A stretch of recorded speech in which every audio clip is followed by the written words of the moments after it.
When it comes to bass performance in hi-fi playback using the conventional setup of 2 speakers, there are 3 major problems that are difficult to overcome without beginning to integrate separate subwoofers: bass extension, room modes, and overall frequency response. In this video, I'm not going to focus too much on the first problem, as this isn't always a problem with just 2 speakers. Many multi-way speakers can play down to 25 Hz, and some argue there isn't much musically relevant information below this depending on the music you listen to. As a fan of electronic music and classical organ works, I can't say that I completely agree with this opinion, but while your needs may differ in terms of extension, almost everyone will want to smooth out room modes and have some control over broad frequency balance. So I spent a little bit of time experimenting with what a system sounds like if you are mainly focusing efforts on solving those 2 remaining issues: smoothing out room modes and tuning for a more desired frequency response. As it turns out, doing this brought some bass extension that I welcomed in my particular setup.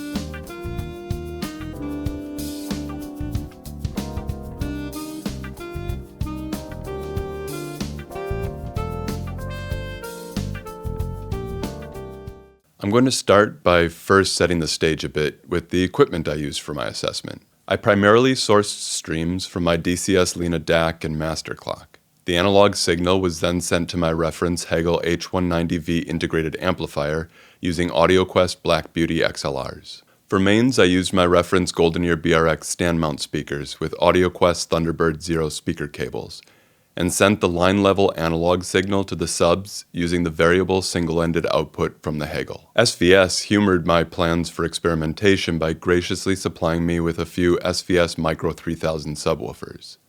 I'll speak a little more about these later. Power was conditioned with an AudioQuest PowerQuest 303, and Ethernet was switched through an English Electric 8-switch. So with the stage set, let the experiment begin. First, in my estimation, beginning with measurements is a must for subwoofer integration. Fortunately, with free programs available like Room EQ Wizard, this can be done at little expense. You'll just need a laptop, a calibrated microphone, and cables to connect it to your system. Room EQ Wizard is a relatively intuitive program to use, and their website hosts a wide range of tutorials to help you along the way if needed. Actually, let me back up a second before getting into the measurement weeds, so I can describe what it is that we're trying to solve for. First, the relatively straightforward one: overall frequency balance. Based on the work of Dr. Sean Olive during his tenure with Harman International, where he studied a wide range of listeners' preferences, his studies concluded that what most individuals perceive as preferable is an overall frequency response with a -1 dB per octave slope as frequency rises, less treble and more bass than flat. Actually, in the research, when an in-room response measured as flat, the music was often characterized as being thin, bright, and bass shy. The exact curve isn't the point, according to Olive. It's the general preference for a moderately sloped curve. Finding a pair of speakers that is able to reproduce this overall response in your room is no small feat. Even if you are lucky enough to acquire speakers that satisfy your preferred overall response, you will inevitably face problems caused by speaker positioning and room shape. First, you will be plagued by a suck-out due to the speaker boundary interference response. This dip in bass response is caused by energy reflected off the wall behind the speaker that cancels the energy from the speaker. Depending on the distance your speakers are from the wall behind, the dip often falls between 40 Hz and 125 Hz. Moving your mains around will only move this dip in response up or down in frequency. You can eliminate the speaker boundary interference response with in-wall mounting, but this is rare and generates other trade-offs. Enter the subwoofer, which can be placed at a different distance from the wall and is therefore not plagued by the same speaker boundary interference response. The idea with subs is to put these differences to good use. The subs fill in the SBIR dip. The second and generally larger issue we hope to solve for is that of room modes. We should start by understanding what these sound like and therefore why we might want to use subwoofers to try and eliminate them. What are the sonic characteristics of peaks and valleys, you might ask? To me, this often comes across as an overemphasis on one particular note and eliminates many of the timbral characteristics of instruments that play in the peaks region, giving the bass a rather diffuse, monotonous sound without any tonal clarity, just a thumping drone. The sense of this is often heightened by the fact that peaks contrast not with the average output level, but with an adjacent valley or null. This gives the listener a sense of emptiness, or what I often describe as a lack of foundation. If a recording has important musical information that plays through a dip, the music often sounds anemic or thin, lacking any sense of body. This goes back to the fundamentals of physics.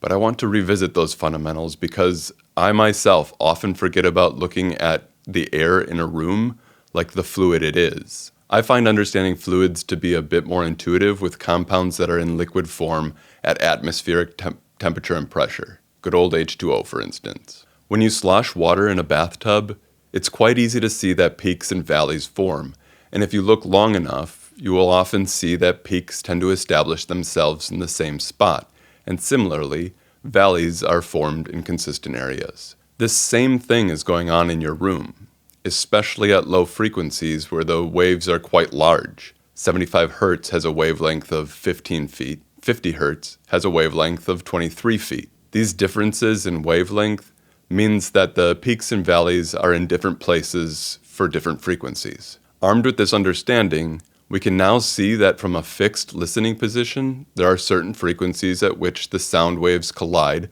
forming a peak, and conversely, other frequencies where a dip is created at the listening position. Again, we can use subwoofers here to help.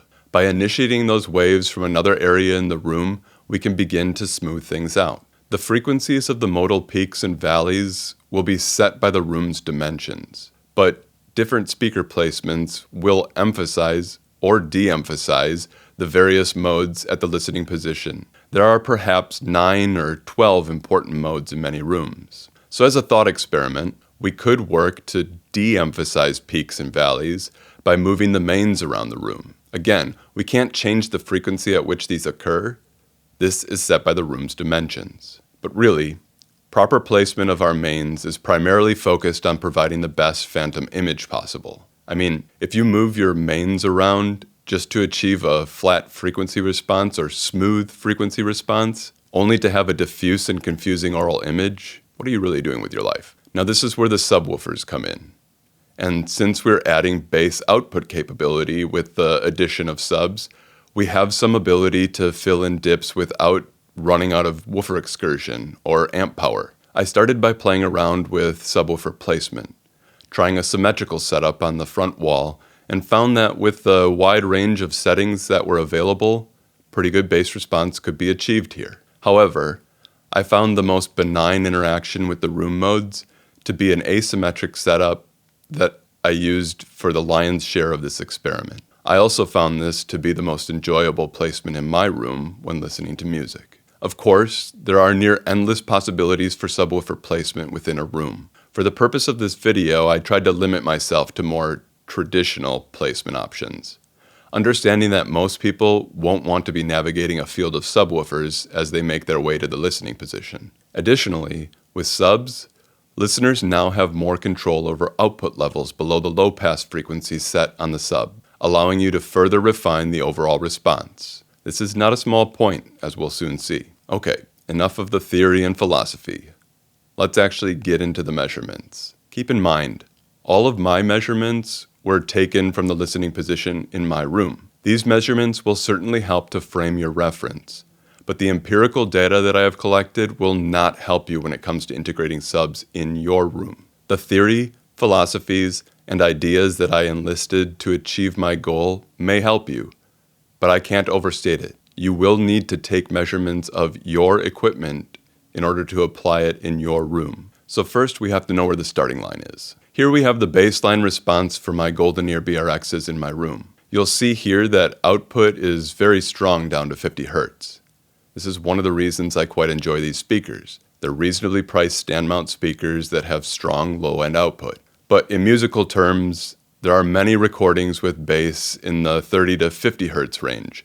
So bass extension, as is common with two-way stand mount speakers, is valuable here. Of course, we're also trying to solve for that trough between 65 and 120 or so Hz, and maybe tweak the overall slope of the bass curve. Bring in the SVS Micro 3000. Before we look at the measurement, I would be remiss if I didn't take some time to talk about this subwoofer.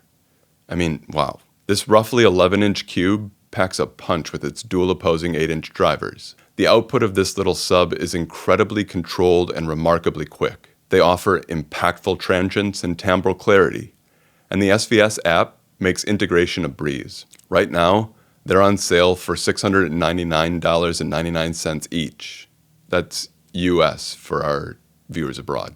The SVS app simply connects to the subwoofers via Bluetooth, and in addition to adjusting output level, the app allows for adjusting the frequency at which you low-pass filter the input signal, fine-tune the desired phase angle, switch polarity, tune response via 3 separate parametric EQ filters, apply room gain compensation, and more. I was really pleased with the freedom the app afforded me to adjust on the fly from the listening position. With that, I feel I have to apply a small caveat. I played around a bit with the parametric EQ, and it pretty quickly sent me a little further into the weeds than I cared to venture at this time. Having more adjustments isn't always better. You can make hash of things pretty quickly. It's easy to get too focused on the graph and lose focus on the sound. So in the interest of getting this video done and out to you in a timely manner, and simply trying to cover a beginner overview into subwoofers, my listening notes and the measurements shown are without any EQ filters applied. So what do the measurements look like? Here we have a lone Micro 3000, no main speakers, with the output level set to minus 30 dB, a guess after some out-of-the-box listening, and all other settings at default. And here we have it overlaid on the BRX and zoomed in on the point where they cross. Now, what happens when we measure the integration? Again, I started with the default settings. The default low-pass filter is set to 80 Hz with a 12 dB slope. I calculated the phase angle adjustment by working to align the Micro 3000s at the crossover point with the BRXs and set the new phase angle in the SVS app. Here's what I got. You'll see we didn't do much in the way of modal interactions, but we did get a little extension. To give you a clearer picture as to my setup, I had my first subwoofer along the left wall about 3 feet from the front wall.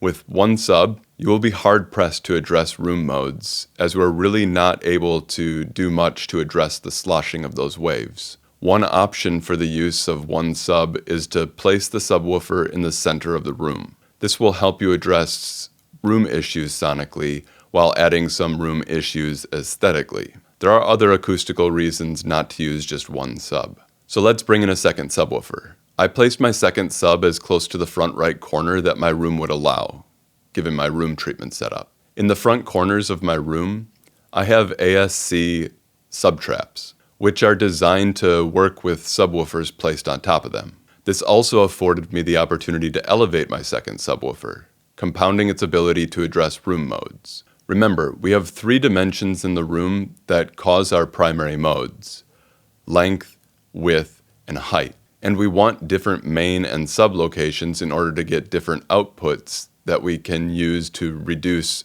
peaks and fill dips. Now, my position was born out of necessity more than anything and is doing only a little to address height issues.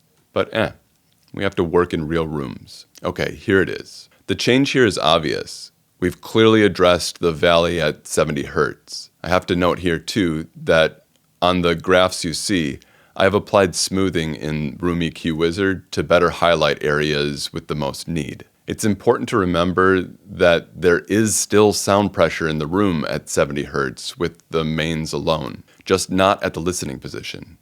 which is why we're able to fill it in easily by simply changing where the waves propagate from. You'll note we still have a dip around 110 Hz.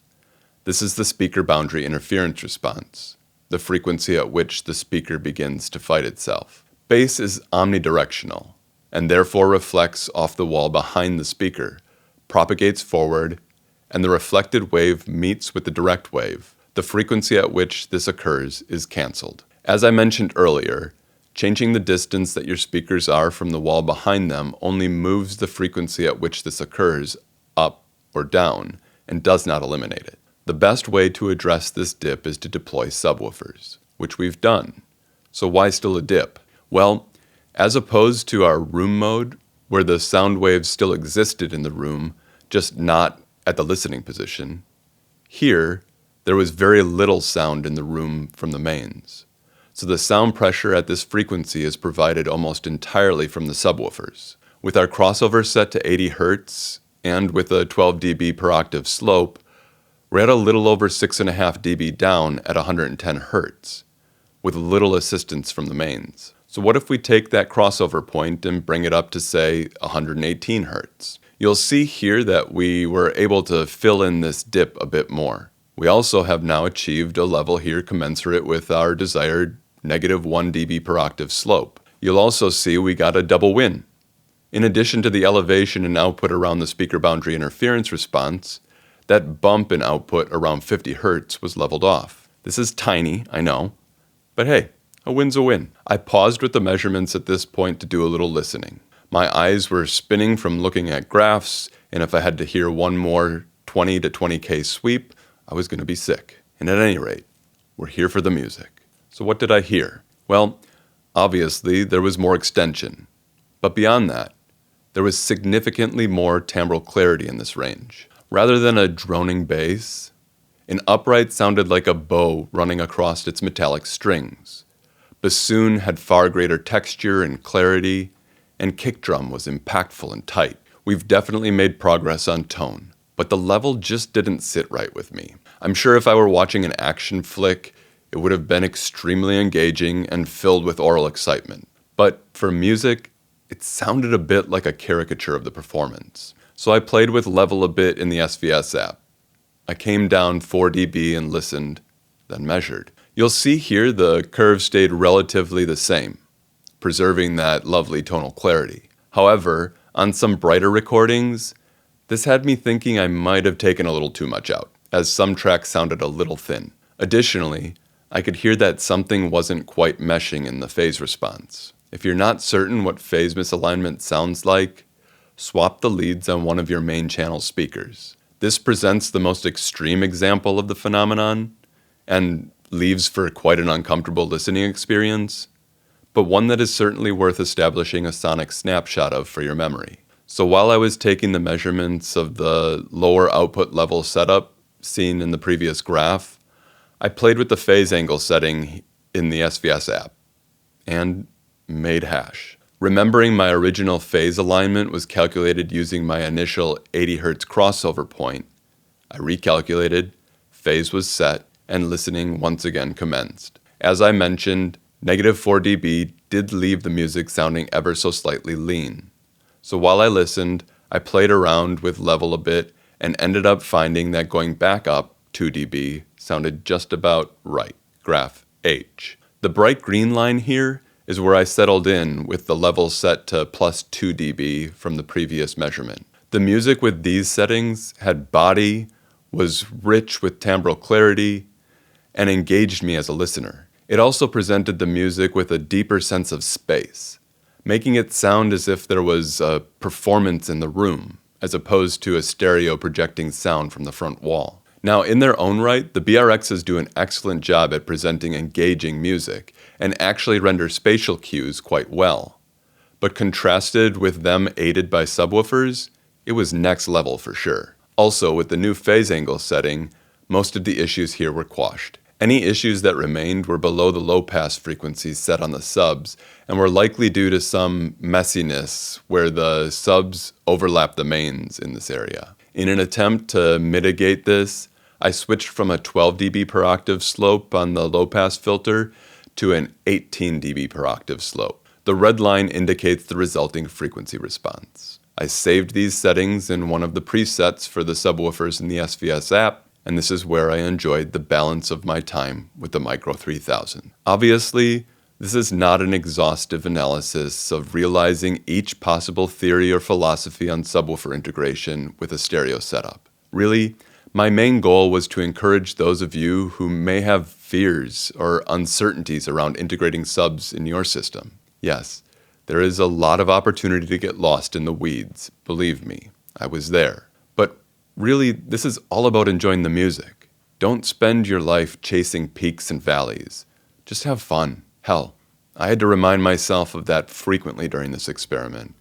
And while I still do enjoy my system without subs, integrating them made it even more enjoyable. Thanks for being here, and we'd love to see you back. Go ahead and subscribe to the channel and click the bell. And don't forget to make listening fun again.